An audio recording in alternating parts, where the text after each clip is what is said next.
அஸ்ஸலாமு அலைக்கும் வரஹ்மத்துல்லாஹி வபரகாத்துஹு. அல்ஹம்துலில்லாஹி ரப்பில் ஆலமீன். வஸ்ஸலாத்து வஸ்ஸலாம் அலா அஸ்ரஃபில் அம்பியாயி முர்சலீன் நபியனா முஹம்மத் வ ஆலிஹி வ சாபிஹி அஜ்மயீன். அம்மாபாத். கண்ணியத்துக்குரிய எல்லாம் அல்ல அல்லாஹு ஜல்லசானு தாலாவின் நல்லடியார்களே, அன்புக்கினிய சகோதர சகோதரிகளே, பிரமத அன்பர்களே, நண்பர்களே, உங்கள் அனைவரின் மீதும் ஏக இறைவனுடைய சாந்தியும் சமாதானமும் என்றென்றும் நிலவ பிரார்த்திப்பதோடு, நான் சங்கை அப்துல் அஜீஸ். அல்லாஹ்வுடைய அருளால் அனைவரும் மிக நலமாக இருப்பீர்கள் என்று நம்புகிறேன். அல்ஹம்துலில்லாஹ். எல்லா புகழும் அல்லாஹ்வுக்கே. இது இஸ்லாமிய ஒழுங்குகள் தொடர் காணொளியில் பாகம் 42, பெருமானாரின் வரலாற்றை படிக்கலாம் வாருங்கள் என்ற தலைப்பில் நபிகள் நாயகம் ஸல்லல்லாஹு அலைஹி வஸல்லம் அவர்களின் வாழ்க்கை வரலாற்றை சுருக்கமாக சில முக்கிய நிகழ்வுகளை இந்த காணொலியில் பார்க்க இருக்கிறோம். முகமது நபி ஸல்லல்லாஹு அலைஹி வஸல்லம் அவர்கள் பற்றிய முழு வாழ்க்கை வரலாறுகளில் அவர்களின் தாடியில் எத்தனை நரைமுடிகள் இருந்தது என்று கூட, அவர்களின் உடல் அமைப்பு முதல் அவர்களின் உறவுகள், அவர்களை தொட்டு தொடர்ந்த தோழர்கள் வரை, இன்னும் அவர்களின் ஆடை முதல் ஆட்சி அதிகாரங்கள் வரை அனைத்துமே ஒன்று விடாமல் வரலாற்றில் இடம்பெற்றுள்ளது என்பதே மிகப்பெரிய ஆச்சரியம், பேரற்புதம். நபி ஸல்லல்லாஹு அலைஹி வஸல்லம் அவர்களுடைய வரலாற்றில் அவர்களுடைய இல்லத்தில் அவர்கள் எவ்வாறு இருந்துள்ளார்கள் என்பது பற்றி வளவளவென்று அதிகமாக போட்டு உங்களை குழப்பாமல் சுருக்கமாக சில செய்திகளை, இம்பார்ட்டண்ட்டான விஷயங்களை மட்டும்தான் இந்த காணொளியில் பதிவு செய்யப்பட இருக்கிறோம். பெருமானாரின் இல்லத்தை படிக்கலாம் வாருங்கள். முதலில், அதாவது பெற்றோருடன் பெருமானார் ஸல்லல்லாஹு அலைஹி வஸல்லம் அவர்கள், அண்ணல் நபிகள் நாயகம் ஸல்லல்லாஹு அலைஹி வஸல்லம் அவர்கள் பிறப்பதற்கு முன்னரே தந்தையை இழந்தார்கள். அவர்களுடைய 6வது வயதில் தாயையும் இழந்தார்கள். விவரம் தெரியாத வயதிலே பெற்றோரை இழந்தாலும் தம் தாய் தந்தையருக்கு நாம் பணிவிடை செய்ய இயலவில்லையே எனும் பெரும் துயரம் நபி ஸல்லல்லாஹு அலைஹி வஸல்லம் அவர்களை மிகவும் வாட்டியது. இவ்வுலகில் அதிக உரிமை பாராட்டுவதற்கு தகுதியானவர்கள் யார் என்று ஒரு நபித்தோழர் நபி ஸல்லல்லாஹு அலைஹி வஸல்லம் அவர்களிடம் வினாவியதும் உமது தாய் என்றார்கள். பின்பு அந்த நபித்தோழர் மீண்டும் 3 முறை கேட்டதும் உமது தாய் என்றே பதிலளிக்கிறார்கள். 4வது முறை மீண்டும் கேட்கிறார், உனது தந்தை என்று பதிலளிக்கிறார்கள். அப்போ எந்த அளவுக்கு தாய்க்குரிய முக்கியத்துவத்தை இங்கே வலியுறுத்தி இருக்கிறார்கள். அது மட்டுமல்லாமல் பெண்மையின் மகத்துவத்தை எவ்வாறு சீர்தூக்கி பார்த்திருக்கிறார்கள் என்பதை நாம் கவனிக்க வேண்டும். இதுதான் நபிகள் நாயகம் ஸல்லல்லாஹு அலைஹி வஸல்லம் அவர்களுடைய அழகிய முன்மாதிரி என்று பல வரலாறுகள் கூறப்படுகிறது. அதில் முக்கியமாக, அவைகளில் மிக முக்கியமாக சில செய்திகளை தான் சுருக்கமாக இங்கே வரையறுத்து கூறுகிறோம். நபிகள் நாயகம் ஸல்லல்லாஹு அலைஹி வஸல்லம் அவர்களுடைய அன்பும் அரவணைப்பும். நபி ஸல்லல்லாஹு அலைஹி வஸல்லம் அவர்கள் வீட்டில் எப்படி இருப்பார்கள் என்பதை குறித்து அன்னை ஆயிஷா ரலியல்லாஹு அன்ஹா அவர்கள் கூறும்பொழுது, வீட்டில் நபிகளார் எங்களுடன் சிரிப்பார்கள், சிரிக்க வைப்பார்கள், மென்மையாக நடந்து கொள்வார்கள் என்கிறார்கள். சிரிப்பது எளிது, ஆனால் சிரிக்க வைப்பது என்பது எவ்வளவு கடினம் என்பதை நம்ம சிந்திச்சு பார்க்கணும். இறை தூதரின் குடும்ப வாழ்வு இப்படி தான் இருந்திருக்கிறது. அன்னை ஆயிஷா ரலியல்லாஹு அன்ஹா அவர்கள் மேலும் கூறுகிறார்கள், நான் நபி அவர்களுடன் ஒரு பயணம் சென்றேன். அப்போது நான் ரொம்ப மெலிஞ்சிருந்தேன். வழியில் நபிகளார் மக்களிடம் முந்தி செல்லுமாறு கூறினார்கள். அனைவரும் முந்தி சென்றதும் என்னை பார்த்து, வா, நாம் இருவரும் ஓட்டப்பந்தயம் வைக்கலாம் என்றார்கள். அப்போது நபிகளாரை விட வேகமாக ஓடி நானே முந்தினேன். அவர்கள் அமைதியானார்கள். காலம் சென்றது. பிறகு எனக்கு சதை போட்டு நான் கனத்து விட்டேன். இன்னொரு பயணத்தில் மீண்டும் என்னிடம், வா, நாம் இருவரும் இப்போது ஓட்டப்பந்தயம் வைக்கலாம் என்றார்கள். அப்போதும் நான் நபிகளாருடன் ஓடினேன். ஆனால் இந்த முறை நபிகளார் என்னை முந்திவிட்டார்கள். பின்னர் சிரித்து கொண்டே, அதற்கு இது சரியாகிவிட்டது என்று கூறினார்கள். இதை நீங்கள் பல ஹதீஸ் கிரந்தங்களில் பார்க்கலாம். குறிப்பாக அகமது என்ற நூலிலும் அபுதாவுத் என்ற நூலிலும் பார்க்கலாம். அது மட்டுமல்ல, வீட்டு வேலைகளிலும் மனைவிமார்களுக்கு ஒத்துழைப்பார்கள். நபி ஸல்லல்லாஹு அலைஹி வஸல்லம் அவர்கள் இறை தூதராக, ஆட்சிக்கு தளபதியாக இருந்தாலும் வீட்டு வேலைகளில் தம் மனைவிக்கு ஒத்தாசையாக இருப்பார்கள். இதை பற்றி அன்னை ஆயிஷா ரலியல்லாஹு அன்ஹா அவர்களிடம், நபி ஸல்லல்லாஹு அலைஹி வஸல்லம் அவர்கள் வீட்டில் என்ன செய்து வந்தார்கள், என்ன செய்து கொண்டு இருப்பார்கள் என்று கேட்கப்பட்டது. அதற்கு அவர்கள், நபி ஸல்லல்லாஹு அலைஹி வஸல்லம் அவர்கள் தம் வீட்டிற்காக வீட்டு வேலைகளை செய்து வந்தார்கள். தொழுகை அறிவிப்பை செவிமடுத்தால் தொழுகைக்காக புறப்பட்டு சென்று விடுவார்கள் என்று அன்னை ஆயிஷா ரலியல்லாஹு அன்ஹா அவர்கள் பதிலளிக்கிறார்கள். இதை நீங்கள் புகாரில் நிறைய நூல்களில் இடம்பெற்றது. மேலும் இறைவனின் திருப்தியை நாடி ஒரு முஸ்லீம் தம் குடும்பத்தாருக்கு செலவிட்டால் அதுவும் அவருக்கு தர்மமாகும் என்றும் நபி ஸல்லல்லாஹு அலைஹி வஸல்லம் அவர்கள் கூறியிருக்கிறார்கள். மேலும் பொது சொத்து நமக்கு எதுக்கு என்று வாழ்ந்தவர்கள் நபிகள் நாயகம். இதுவும் அன்னலாரின் முன்மாதிரி. கைபர் என்ற யுத்தத்தில் எதிரிகளிடம் இருந்து ஏராளமான பொருட்கள் கைப்பற்றப்பட்டது. அதை அறிந்த அண்ணல் நபி ஸல்லல்லாஹு அலைஹி வஸல்லம் அவர்கள் அன்னலாரின் மகள் பாத்திமா ரலியல்லாஹு அன்ஹா அவர்கள்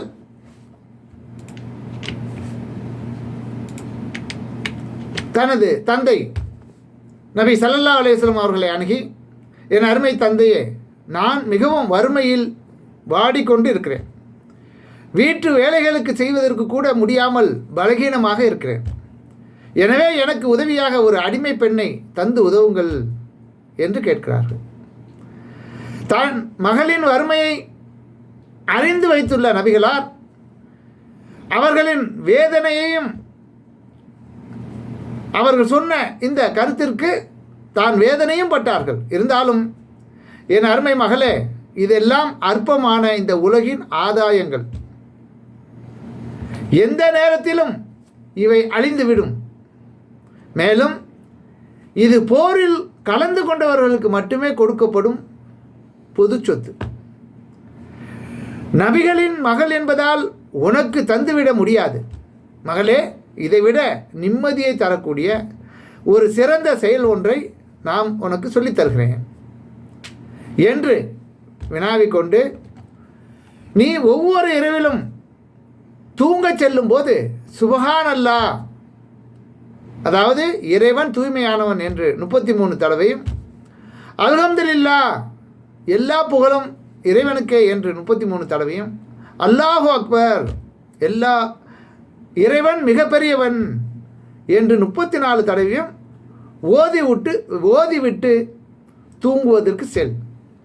உன் பிரச்சனைகள் அனைத்தும் தீர்ந்து நீ நிம்மதியும் மகிழ்வும் உனக்கு கிட்டும் என்று அறிவுரைகள் தான் கூறினார்களே தவிர, மார்க்க போதனையைத்தான் செய்தார்களே தவிர, இறைவனிடம் இருந்து நீ பெற்றுக்கொள்ளக்கூடிய மன நிறைவு, அதன் மூலம் அருள் வளம், இவைகளைத்தான் சொல்லி தந்தார்களே தவிர,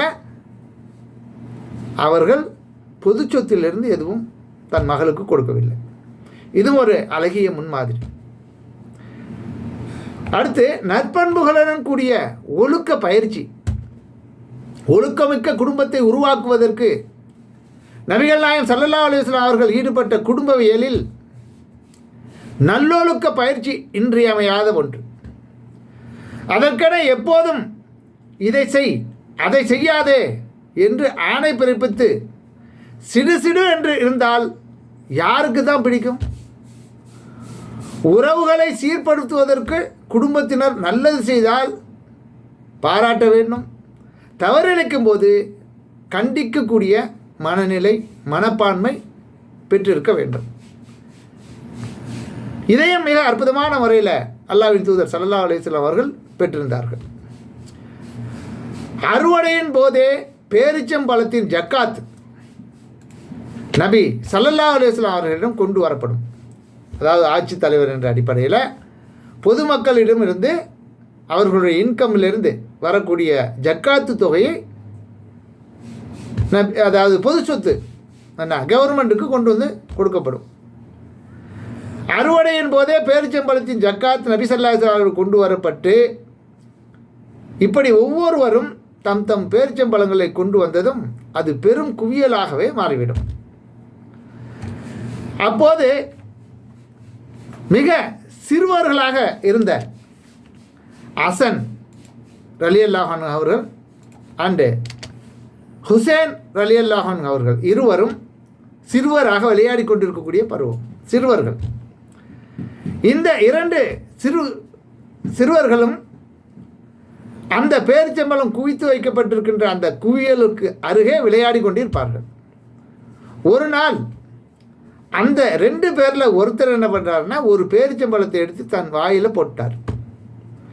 இதை கண்டு அல்லாஹ்வின் தூதர் ஸல்லல்லாஹு அலைஹி வஸல்லம் அவர்கள் உடனே அதை வெளியே அவருடைய வாயில் விரலை விட்டு வெளியே எடுத்து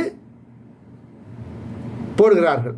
போட்டுவிட்டு, முகமதின் குடும்பத்தினர் ஜக்காத்தின் பொருளை உண்ணக்கூடாது, இது ஹராம் என்பதை நீ அறியவில்லையா என்று அவரிடம் கேட்டார்கள், சிறுவரிடம். இப்படி ஹலாலான செயல்களை யார் செய்தால், அது பெரியவராக இருந்தாலும் சரி சிறியவராக இருந்தாலும் சரி, சரியான முறையில் சரியான நேரத்தில் அதை தடுத்து நிறுத்த வேண்டும். சும்மா நாங்கள் அல்லாஹ்வுடைய தூதரை மதிக்கிறோம், அல்லாஹ்வுடைய தூதரை நாங்கள் பின்பற்றுறோம் என்று சொல்லி கொண்டிருந்தால் பத்தாது. அனைத்து விஷயங்களிலும் அல்லாஹ்வின் தூதரை நம்முடைய வாழ்க்கையில் முன்மாதிரியாக எடுத்துக்கொள்ள வேண்டும் என்பதற்காகத்தான் அல்லாஹ் ரப்புல் ஆலமீன் தன் தூதருடைய அற்புதமான அந்த வாழ்க்கையை பாதுகாத்து நமக்கு இன்றளவும் வைத்திருக்கிறான் என்பதை கவனத்தில் கொள்ள வேண்டும். அடுத்து, இறை வணக்கத்தில் உதவி புரியுது. இறை வணக்கத்தில் நபிகள் நாயகம் ஸல்லல்லாஹு அலைஹி வஸல்லம் அவர்கள் இரவெல்லாம் தொழுது அதிலேயே திளைத்திருப்பார்கள். வைகரை தொழுகைக்கான அழைப்பு விடுக்கப்பட்டால் வீட்டில் உள்ளவர்களை தொழுகைக்காக எழுப்பி விடுவார்கள். பெருமானார் ஸல்லல்லாஹு அலைஹி வஸல்லம் அவர்கள் நன்மையான விஷயத்தில் உதவி செய்பவர்களாகவும் ஆர்வம் ஊட்டக்கூடியவர்களாகவும் இருப்பார்கள். இதுவும் முஸ்லீம்களுக்கு, ஆணாக இருந்தாலும் சரி பெண்ணாக இருந்தாலும் சரி, முஸ்லீம்களுக்கு அழகிய முன்மாதிரி. அழகிய முன்மாதிரி என்றால் ஒவ்வொரு ஆணும் ஒவ்வொரு பெண்ணும் அந்த முன்மாதிரியை கடைபிடிக்க வேண்டும், செயல் வடிவம் கொடுக்க வேண்டும், செயல்படுத்த வேண்டும். அடுத்து, நல்லதை ஏவி தீமையை தடுக்கிறது. நன்மையை ஏவி தீமையை தடுக்கும் செயல் ஒவ்வொரு இறை நம்பிக்கையாளரின் அடிப்படை பண்பாக இருக்க வேண்டும். பொது சமூகத்தில் மட்டுமின்றி சொந்த பந்தங்களிலும் நம் இல்லத்தினரிடமும் நல்லதை ஏவி பாராட்டி தீயதை தடுக்கும் முறையை நாம் கையாள வேண்டும். பெரும்பாலானோருக்கு வீட்டிலோ மனைவியிடத்திலோ நெருங்கிய தவறை சுட்டி காட்டினால் உறவு மிருந்து விடுமோ, பிரச்சனைகள் வந்து விடுமோ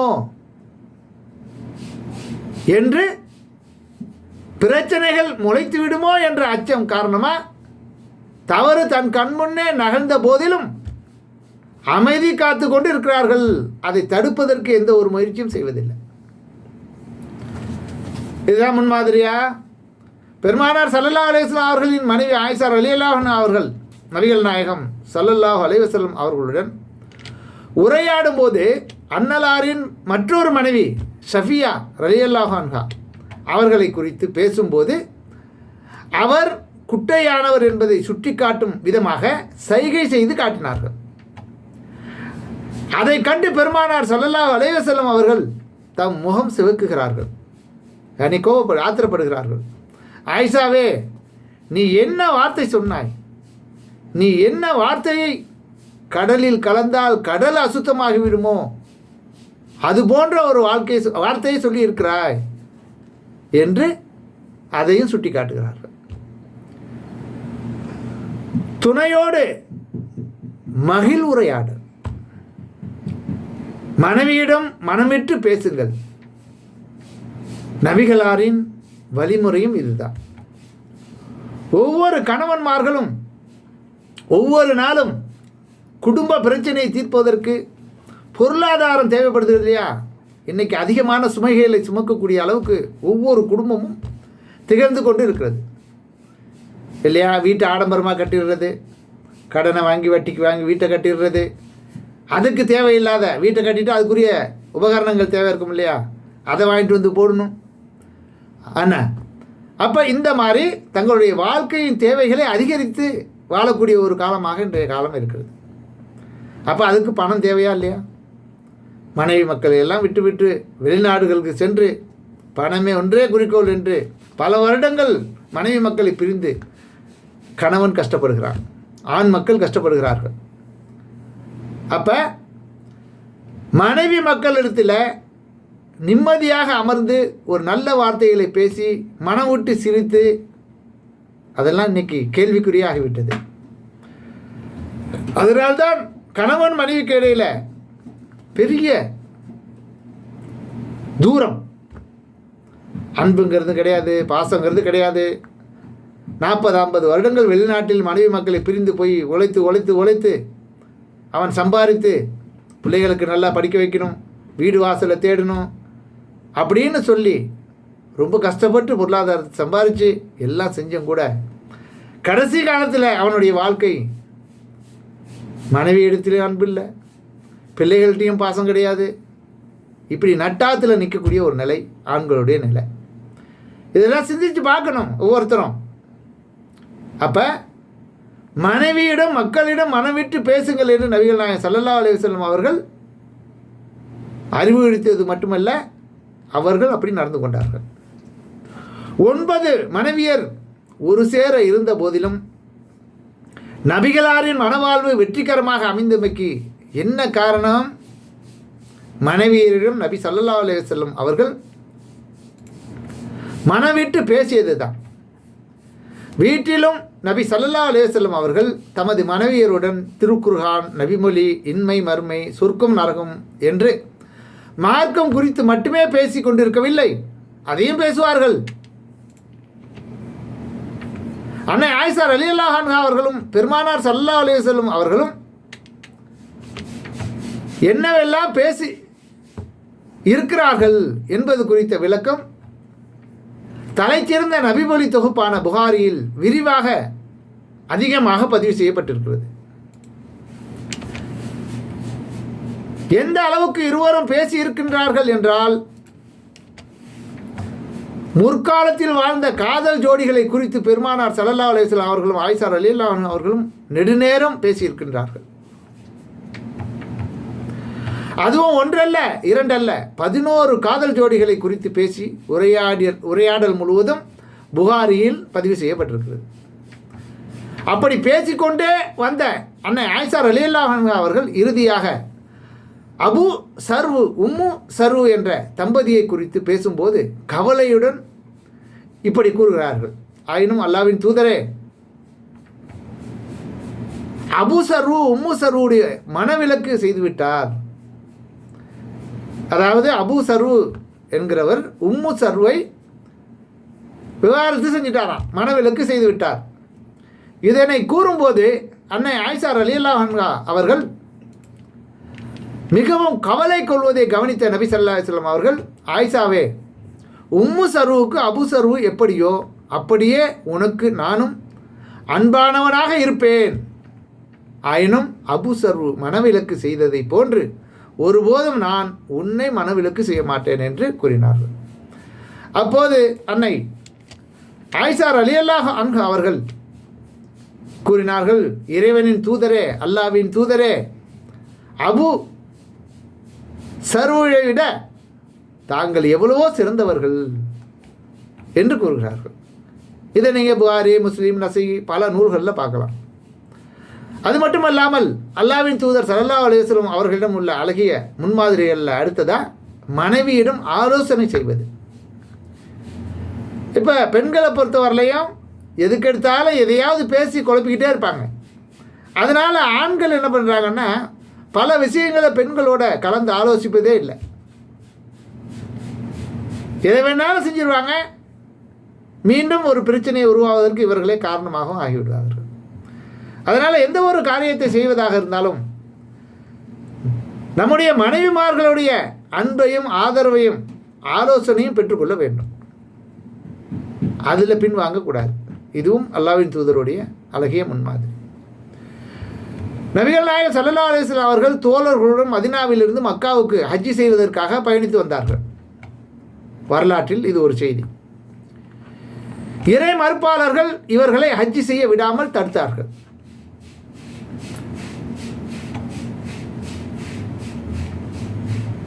இறை மறுப்பாளர்கள் இவர்கள் ஹஜ்ஜி செய்ய விடாமல் தடுத்த போது இரு தரப்பினருக்கும் இடையே ஒப்பந்தம் ஒன்று ஏற்பட்டது.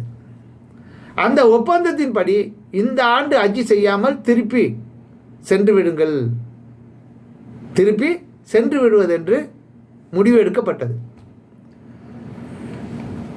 நாடு துறந்ததற்கு பின், அதாவது ஹிஜ்ரத் செய்து போனதற்கு பின் மக்கா சென்று காபாவை பார்க்க ஆவலோடு இருந்த நபி தோழர்களுக்கோ இந்த முடிவு பெரும் ஏமாற்றத்தை தந்தது.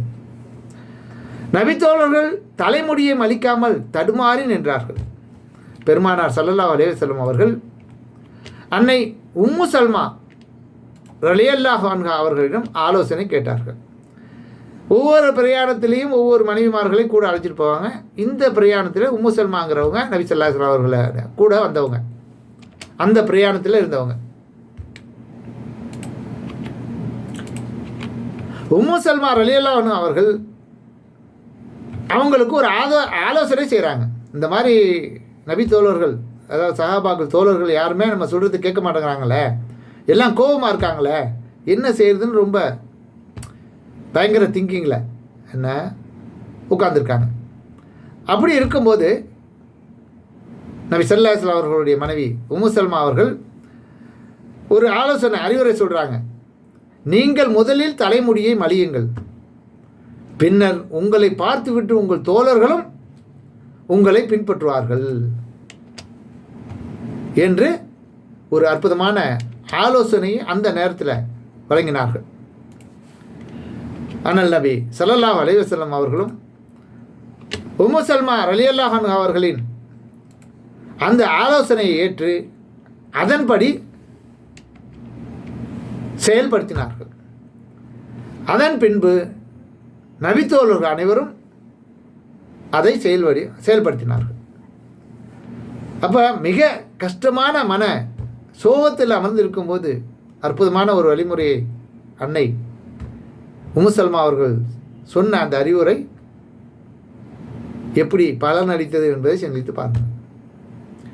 அது மட்டுமல்ல, அல்லாஹ்வின் தூதருடைய அழகிய முன்மாதிரிகளில் வறுமையை சகித்து வாழ்வதற்கு பக்குவப்படுத்திக் கொள்ள வேண்டும். நபிகள் நாயகம் ஸல்லல்லாஹு அலைஹி வஸல்லம் அவர்கள் மதீனாவின் மன்னராக இருந்த போதும் ஏழ்மையை ஏற்று வாழ்ந்தார்கள். மதீனத்து கஜானாவிலிருந்து எடுக்கப்படும் ஒரு கவலம் கோதுமையையும் நபி ஸல்லல்லாஹு அலைஹி வஸல்லம் அவர்கள் தமக்கும் தம் குடும்பத்தினருக்கும் தடுக்கப்பட்டது, அதாவது ஹராமாக்கப்பட்டது என்று கூறிக்கொண்டு தர்ம பொருட்களை வாங்குவது இறை தூதர்களுக்கு அனுமதி இல்லை, அதுவும் ஹராம் என்றும் தங்களுக்கு தாங்களே தடைகளை ஏற்படுத்தி கொண்டார்கள். எங்கள் வீடுகளில் தொடர்ந்து பல நாட்கள் அடுப்பு பற்ற வைக்கப்படவே இல்லை என்று அவர்களுடைய நிலைமையை அன்னை ஆயிஷா ரலியல்லாஹு அன்ஹா அவர்கள் விவரித்து கூறுகிறார்கள். எங்களுடைய வீடுகளில் தொடர்ந்து பல நாட்கள் அடுப்பு பற்ற வைக்கிறதே கிடையாது, அப்படி பல நாட்கள் எங்களுடைய வாழ்க்கை கடந்து இருக்கிறது என்று நபிகள் நாயகம் ஸல்லல்லாஹு அலைஹி வஸல்லம் அவர்களின் மனைவி அன்னை ஆயிஷா ரலியல்லாஹு அன்ஹா அவர்கள் கூறக்கூடிய செய்தியை பல நூல்களில் நீங்கள் பார்க்கலாம். இதுதான் அல்லாஹ்வுடைய தூதருடைய அழகிய முன்மாதிரி, அற்புதமான ஒரு வாழ்க்கை முறை. அப்படியானால் உயிர் வாழ எதை தான் நீங்கள் சாப்பிடுவீர்கள் என்று கேட்கப்பட்டது. அதற்கு அன்னை ஆயிஷா ரலியல்லாஹு அன்ஹா அவர்கள் கூறிய பதில், பேரிச்சும் பழமும் தண்ணீரும் தான் எங்கள் உணவாக இருந்தன. சில நேரங்களில் அக்கத்து பக்கத்து வீட்டைச் சேர்ந்த தோழர்கள் கறந்த பாலை அன்பளிப்பாக தருவார்கள், அதை நாங்கள் அருந்துவோம் என்று விடையளிக்கிறார்.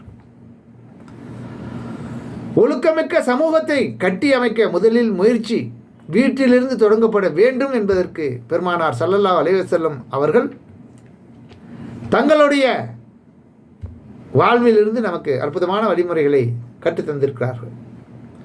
மேலும் பெருமானார் ஸல்லல்லாஹு அலைஹி வஸல்லம் அவர்கள் இல்லறத்தை ஒரு அறம் என்று கூறியிருக்கிறார்கள். இல்லறம் என்பதும் ஒரு அறம்தான். எப்படி ஒருவருக்கு இல்லறம் நல்லபடியானால் அவர் வாழ்வில் எல்லாமும் சிறப்பாக அமைந்து விடுகிறது. பெருமானார் ஸல்லல்லாஹு அலைஹி வஸல்லம் அவர்களின் குடும்பத்தில் குடும்பவியல் நடைமுறை இல்லறம் தொடர்பான நபிமொழிகள் நமக்கு சிறந்த இல்லற வாழ்வை அமைய வழிகாட்டுகிறது. அவர்களுடைய அந்த குடும்பவியல் மிக அற்புதமான குடும்பவியல். உலகத்தில் இன்று கூட நீங்கள் எங்கேயும் பார்க்க முடியாது அப்படிப்பட்ட அற்புதமான குடும்பவியல். அதையும் குடும்பவியல், இஸ்லாம் கூறும் குடும்பவியல் என்ற தொடராக பதிவு செய்து வருகிறோம். அதையும் தொடர்ந்து வாருங்கள். நபிகள் நாயகம் ஸல்லல்லாஹு அலைஹி வஸல்லம் அவர்கள் கூறினார்கள், எனக்கு முன்னர் வேறு யாருக்கும் கொடுக்கப்படாத 5 விஷயங்கள் எனக்கு கொடுக்கப்பட்டுள்ளது. நபிகள் நாயகம் ஸல்லல்லாஹு அலைஹி வஸல்லம் அவர்களுக்கு மட்டும் வேறெந்த நபிமார்களுக்கும் கொடுக்கப்படாத 5 விஷயங்களை அல்லாஹ் ரப்புல் ஆலமீன் தனக்கு வழங்கி இருக்கிறதாக கூறுகிறார்கள். அதாவது நம்பர் 1, எதிரிகளுக்கும் எனக்கும் இடையில் 1 மாத கால பயணம் செய்யும் இடைவெளி இருந்தாலும் அவர்களின் உள்ளத்தில் பயம் ஏற்படுவதன் மூலம் நான் அல்லாஹ்வால் உதவி செய்யப்பட்டிருக்கிறேன். 2வதாக, பூமி முழுவதும் சுத்தம் செய்யத்தக்கதாகவும் தொழுமிடமாகவும் எனக்கு ஆக்கப்பட்டிருக்கிறது. என்னுடைய சமுதாயத்தில் தொழுகையின் நேரத்தை அடைந்தவர் தான் இருக்கும் இடத்திலே தொழுது கொள்ளட்டும். 3வதாக, போரில் கிடைக்கின்ற பொருட்கள் எனக்கு ஹலாலாக்கப்பட்டுள்ளன, எனக்கு முந்தையவர்களுக்கு ஹலாலாக்கப்படவில்லை. 4வது, மறுமையில் சிபாரிசு செய்யும் வாய்ப்பு எனக்கு கொடுக்கப்பட்டுள்ளது. 5வதாக, ஒவ்வொரு நபியும் தங்களின் சமூகத்திற்கு மட்டுமே நபியாக அனுப்பப்பட்டார்கள், ஆனால் மனித இனம் முழுமைக்கும் நபியாக அனுப்பப்பட்டுள்ளேன் என்று இறை தூதர் ஸல்லல்லாஹு அலைஹி வஸல்லம் அவர்கள் கூறினார்கள் என்று ஜாபிர் இப்னு அப்துல்லா ரலியல்லாஹு அன்ஹு அவர் இருக்கக்கூடிய இந்த செய்தியை நீங்கள் புகாரில் 335வது ஹதீஸாக இடம்பெற்றிருக்கு. ஆக நபி ஸல்லல்லாஹு அலைஹி வஸல்லம் அவர்களுடைய முன்மாதிரியை இப்படி பேசிக்கொண்டே போகலாம்.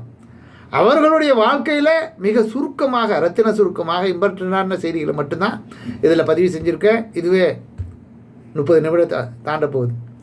எனவே இவைகளை மீண்டும் இதை ஆர்டிக்கிள் வடிவில் டிஸ்கிரிப்ஷனில் பதிவு செஞ்சுருக்கேன். தெளிவாக விளங்கி கொண்டு நம்மளால் இயன்ற அளவுக்கு இந்த காரியங்களில் ஈடுபட முயற்சி செய்யுங்கள். இதை மீறி எல்லை மீறக்கூடிய அளவுக்கு யாரும் சென்று விடக்கூடாது என்று அன்போடு கேட்டுக்கொண்டவனாக இந்த காணொலியை செய்கிறேன். நன்றி. தேங்க்ஸ் ஃபார் வாட்சிங். ஜஸாக்கல்லாஹ் ஹைரா.